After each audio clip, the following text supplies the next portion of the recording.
एक ऐसा बादशाह जिसके पास दौलत थी, लश्कर थे, महल थे और सबसे ज्यादा उसके पास वो चीज थी जो इंसान को तबाह कर देती है, तकब्बुर। वो कहता था, कौन मुझे गिरा सकता है?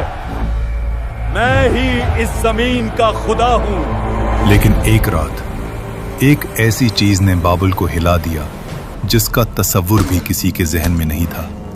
न तलवार का वार, न तीर का हमला, न किसी बड़े लश्कर की ताकत, बस एक ऐसी मखलूक जो नजर भी ना आए, जिसके आगे नमरूद की लाखों की फौज सब बेबस हो गए और आखिरकार उन्हें मिट्टी में मिलाकर हलाक कर दिया गया।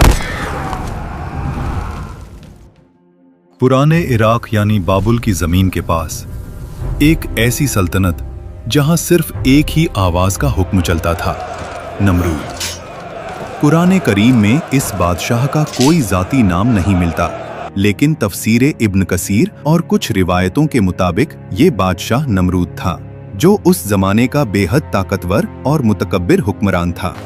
लोग उसके कदम की आहट से लरज़ जाते। उसके महल के साए में शहर खड़े थे और इंसानियत अपनी गर्दन उसके तकब्बुर के आगे झुका चुकी थी।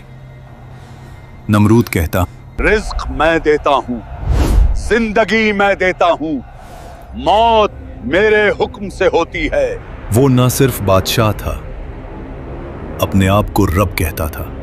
एक दिन नमरूद के पास एक नजूमी आया और उसने बताया, एक ऐसा बच्चा पैदा होने वाला है जो तेरी हुकूमत और तेरी खुदा होने के दावे को तोड़ कर रख देगा। नमरूद का चेहरा सुनहरी महलों में भी पीला पड़ गया। उसने हुक्म दिया, अब से कोई माँ बच्चा पैदा ना करे, हर बच्चे को कत्ल कर दिया जाए। गलियों में फरियादें उठी, माओं की आंखों से आंसू बहने लगे और जुल्म के नक्शे कदम खून में डूब गए। लेकिन जिसे अल्लाह बचाना चाहे वो फिर दुनिया के तमाम दरवाजे बंद करके अपना एक खास दरवाजा खोल देता है। हजरत इब्राहीम अलैहिस्सलाम की वालदा ने एक पहाड़ी गुफा में पनाह ली। हर तरफ गहरी खामोशी, फिर अचानक एक नूर, एक ऐसी रोशनी जो खामोशी को अपनी लहरों में समेटे फैलती चली गई और हजरत इब्राहीम अलैहिस्सलाम की विलादत हुई। उनकी तरबियत चुप रहकर गुफा के अंधेरों में होती रही। जिस वक्त बाहर जुल्म का अंधेरा पूरी फिजा को निगल रहा था, अंदर अल्लाह एक रोशनी तैयार कर रहा था जो आने वाले जमानों की तकदीरें बदल देने वाली थीं। दोस्तों, आज का सवाल, कौन से नबी अलैहिस्सलाम जिन्नों और जानवरों से बात कर सकते थे? अपना जवाब कमेंट्स में लिखिए और जिन लोगों ने अभी तक सब्सक्राइब नहीं किया, सब्सक्राइब कर लें ताकि हमें मोटिवेशन मिले और ऐसे कंटेंट आप तक पहुंचता रहे। जज़ाकल्लाहु खैर। गुफा से निकलते ही इब्राहीम अलैहिस्सलाम ने अपने आसपास की दुनिया को देखा। तारे, चांद, सूरज सब एक निजाम में चल रहे थे। यहीं से उनका सफर शुरू हुआ। कुरान के मुताबिक इब्राहीम अलैहिस्सलाम के वालिद का नाम आज़र था। वो बुत बनाने वाले एक मशहूर कारखाने के सरबराह थे और इब्राहीम अलैहिस्सलाम की तरबियत बचपन से ही उस बुत परस्त घराने में हुई। हजरत इब्राहीम अलैहिस्सलाम हर चीज को गौर से देखते। उनकी जुबान पर एक सवाल रहता, हक क्या है? कौन है जो मेरे अंदर ये सोच पैदा कर रहा है? यही सवाल उन्हें अजीम बनाने वाला था। उस कौम के लोग सितारों को सजदा करते, चांद को खुदा मानते, सूरज के सामने सर झुकाते, लेकिन फिर सब गायब हो जाते। हजरत इब्राहीम अलैहिस्सलाम का दिल पुकारता, ये सब फानी है, खुदा फानी नहीं हो सकता। जब लोग रास्ते पर गुजरते, बुतों को सजदा करते, दुआएं मांगते, इब्राहीम अलैहिस्सलाम चुप खड़े उन्हें देखते रहते।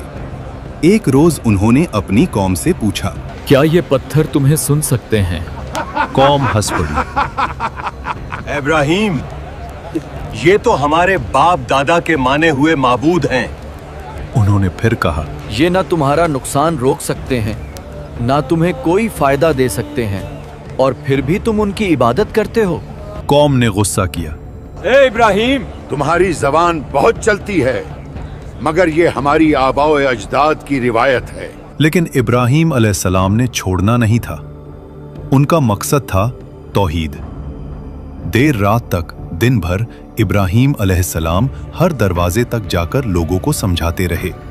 तुम्हारा रब वो है जिसने आसमान, जमीन, सितारे, सूरज सब कुछ पैदा किया। मगर बुत परस्त कौम का दिल पत्थर था, उनके बुतों की तरह। एक दिन इब्राहिम अलैहिस्सलाम ने देखा कौम एक बड़ी खुशी और मेला मनाने गई हुई थी। पूरा शहर खाली। इब्राहिम अलैहिस्सलाम उनकी इबादत गाह में दाखिल हुए। उन्होंने चारों तरफ देखा, गुंबदों में गूंजती खामोशी और उन पत्थरों का जमा हुआ बोझ जो सदियों से लोगों के कंधों पर था। उन्होंने एक गहरी सांस ली। आज इन्हें जवाब देना होगा। फिर एक एक करके अपनी कुल्हाड़ी से बुतों को गिराना शुरू किया। कोई जमीन पर गिरा, कोई टूट कर बिखरा, किसी का चेहरा चूरा चूरा हो गया और आखिरी में सबसे बड़ा बुत इब्राहिम अलैहिस्सलाम ने वो कुल्हाड़ी उसके कंधे पर लटका दी। जब लोग वापस आए और अपनी इबादत गाह की हालत देखी तो चीख उठे, ये सब किसका काम है? किसी ने कहा, इब्राहिम नाम का जवान हमेशा हमारे बुतों की बुराई करता है। इब्राहिम अलैहिस्सलाम को दरबार में बुलाया गया। उनसे पूछा गया, इब्राहिम, क्या तुमने इन्हें तोड़ा है? उन्होंने जवाब दिया, जब ये सबसे बड़ा बुत सलामत खड़ा है तो उससे पूछ लो, शायद यही बताए किसने बाकी बुतों को तोड़ा। कौम गुस्से में फट पड़ी। इब्राहिम, तुम जानते हो कि ये बोल नहीं सकते। इब्राहिम अलैहिस्सलाम का जवाब उस शहर की दीवारों को हिला गया। जब तुम जानते हो कि ये बोल नहीं सकते, चल नहीं सकते, फायदा नहीं दे सकते, नुकसान नहीं पहुंचा सकते, तो फिर तुम उन्हें रब क्यों बनाते हो? ये आवाज हवाओं में घूमी, लोगों की जुबानों से टकराकर नमरूद के महल तक पहुंच गई।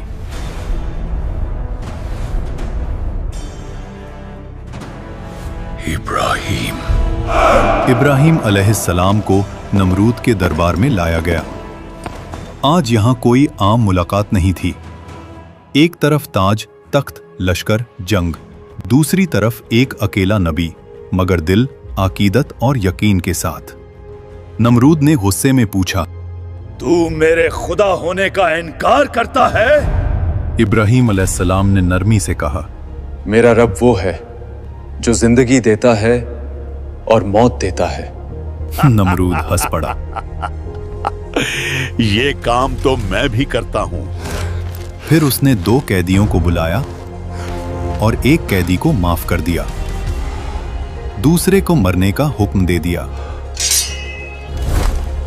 और बोला, देखो, मैं भी जिंदगी और मौत देता हूं। लेकिन फिर इब्राहिम अलैहिस्सलाम का एक जुमला तकब्बुर की दीवारों को तोड़ गया। मेरा रब सूरज को मशरिक से निकालता है। अगर तू खुदा है तो इसे मगरिब से निकाल। दरबार जम गया, हवा तक रुक गई, आंखें तक फैल गईं। कुरान कहता है, काफिर बेहाल होकर रह गया। नमरूद का तकब्बुर पहली दफा हिल गया। सच हमेशा 2 रास्ते देता है, या झुक जाओ या जला दो। नमरूद ने जला देने का रास्ता चुना। उसने हुक्म दिया, सबसे बड़ी आग जलाओ जो इस जमीन ने कभी न देखी हो। लकड़ियां जमा की गईं, इतनी के पहाड़ बन गए और शोले आसमान को छू रहे थे। आग की तपिश इतनी बढ़ गई कि परिंदे भी उस जगह से न उड़ सके।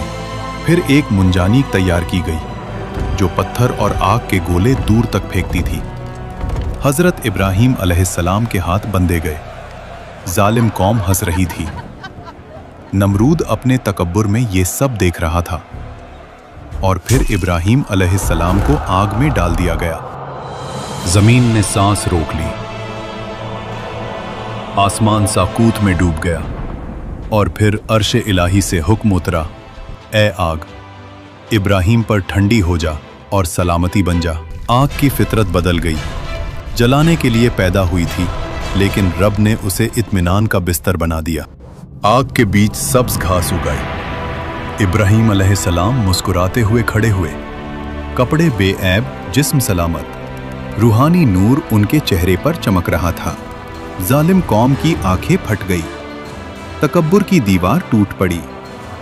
इब्राहीम अलैहिस्सलाम जिंदा निकले, मगर नमरूद अंदर से मर गया। आखिर नमरूद और उसकी फौज का अंजाम क्या हुआ? ये वाकया कुरान में नहीं आता, मगर इब्ने कसीर ने अपनी तफसीर में एक रिवायत के तौर पर बताया है कि एक दिन अल्लाह ने एक छोटे से मच्छर को नमरूद की फौज पर मुसल्लत कर दिया। एक रात आसमान से गुबार उठता है, पहले एक मच्छर, फिर दो, फिर लाखों। मशालें बुझ जाती हैं, फौज भागती है, घोड़े बेकाबू हो जाते हैं, सिपाही चीखते हुए अपने बादशाह को पुकारते हैं। एक ऐसी मखलूक जो इंसान की नजर में कुछ नहीं, एक अजीम फौज को धूल में मिला देती है।